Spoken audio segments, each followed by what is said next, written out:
Hey everybody, welcome back to Lettermen Row. It is another rapid reaction brought to you by Byers Auto. I'm Austin Ward. That's Jeremy Birmingham and Spencer Holbrook. We are back for the second funeral for the 2020 fall football season.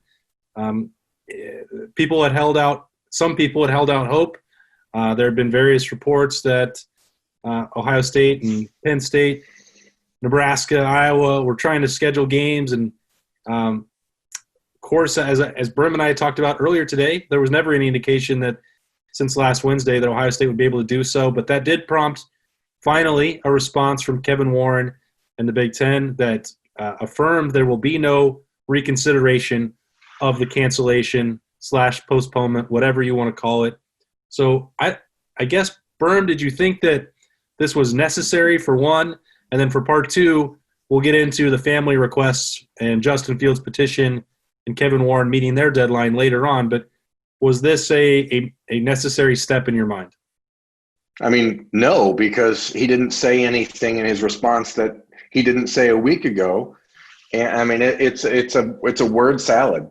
It said exactly what he said a week ago. It took 10 days for the Big Ten commissioner and an attorney to plagiarize what the Pac-12 said 10 days ago. I mean, what's the point of what he did? I'm going to quote The Simpsons, Kevin Warren might be the suckiest bunch of sucks who ever sucked. That guy is over his head, and should this idea that you're going to put out a press release at 6 o'clock on Wednesday, it's Wednesday, right? On Wednesday night, because for what and you answered absolutely nothing. You didn't answer what data was used. You didn't answer any question in that request from Ohio State's parents, Nebraska's parents, Iowa's parents, Penn State's parents. What are you doing? It's fine. We talked about it. We knew a reversal wasn't coming.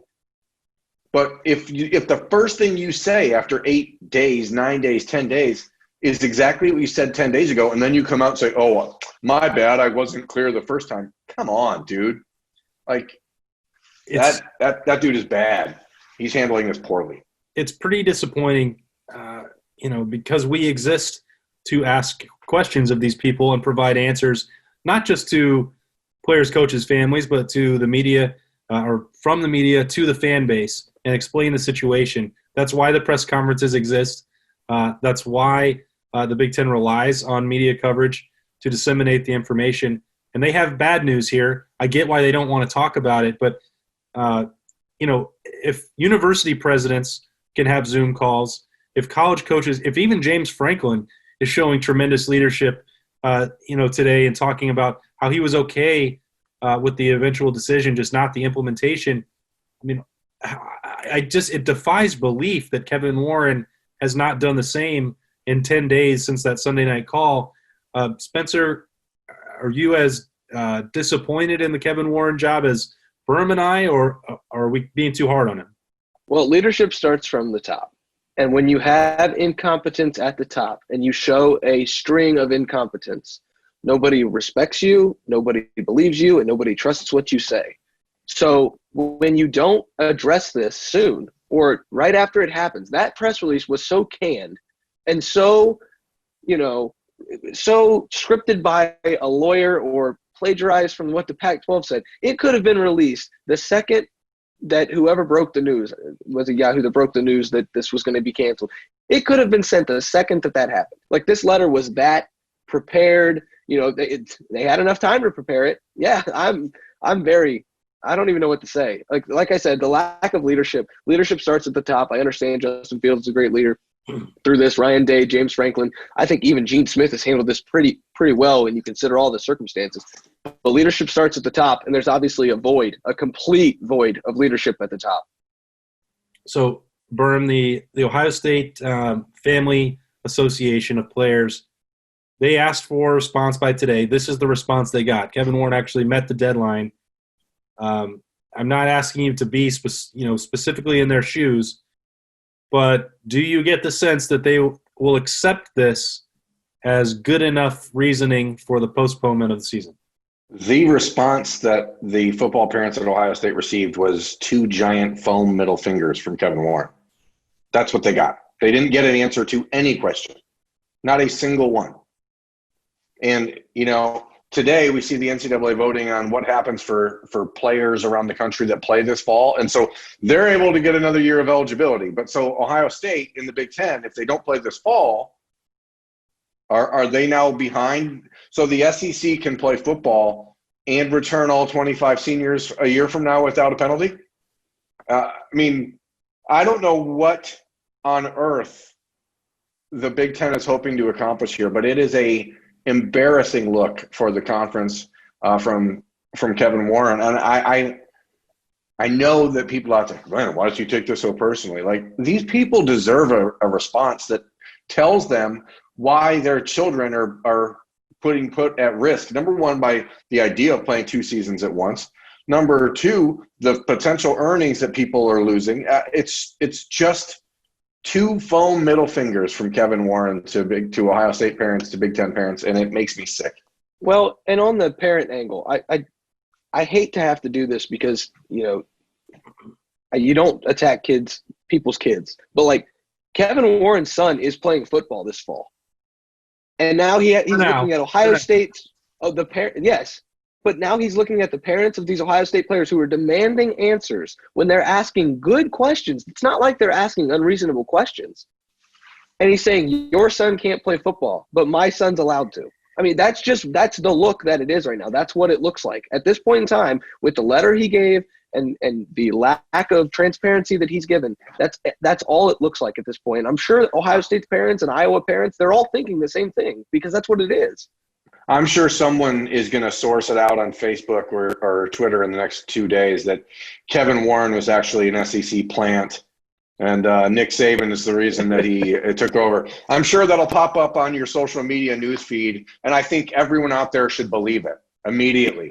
Just believe whatever you read. I think in that instance, I'm actually going to stay on their side and not report the Debbie Downer side because I've got enough of that over the last 5 days. I'm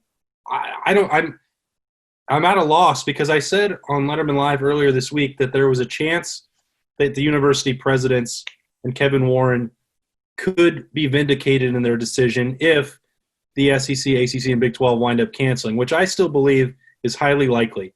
And I'm not alone on that front, but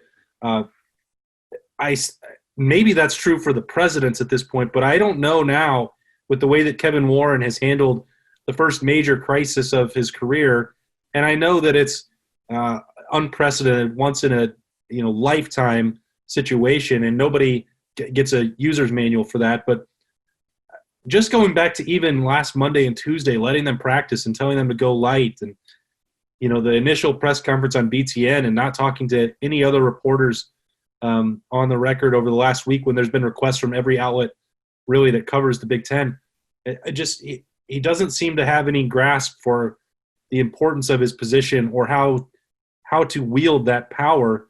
Jim Delaney never had that problem, and I am not the world's biggest Jim Delaney fan, but if you're choosing between the two, I can't imagine ever this happening under his watch. Yeah, I'm going to just say I don't think that there's anything that can happen with the ACC, Big 12, SEC that vindicates anyone in the Big Ten for how this has been handled.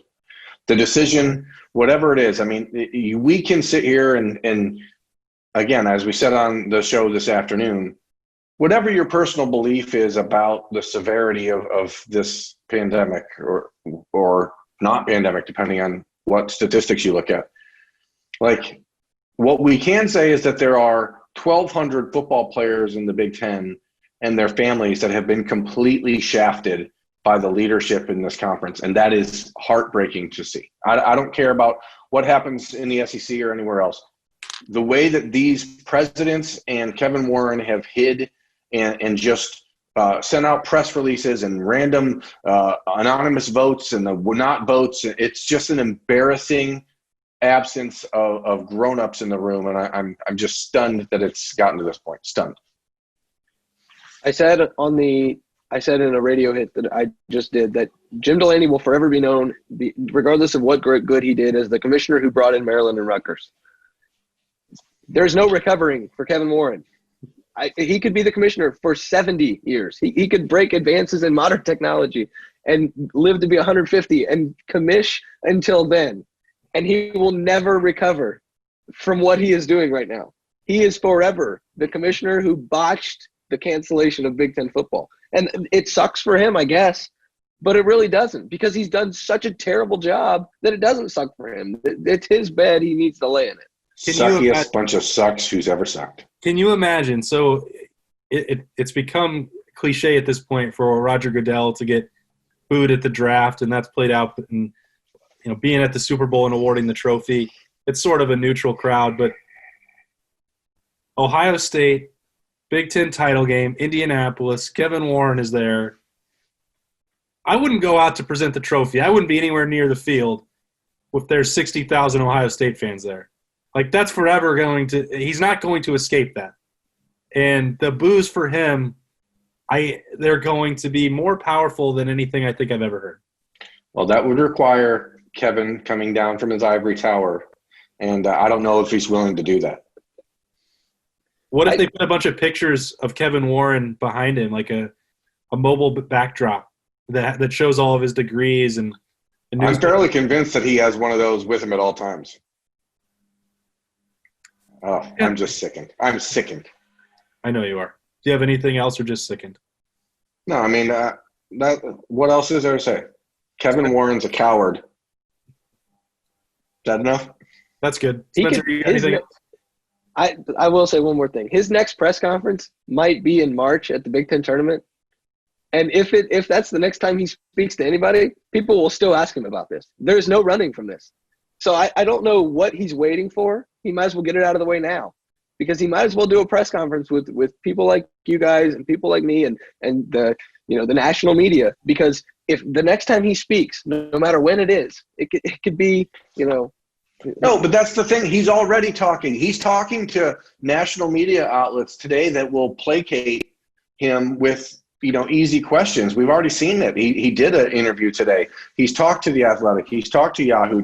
He's talking to these people, but they're not invested. Those people are not invested in the Big Ten. Those people don't really care if they get a specific answer.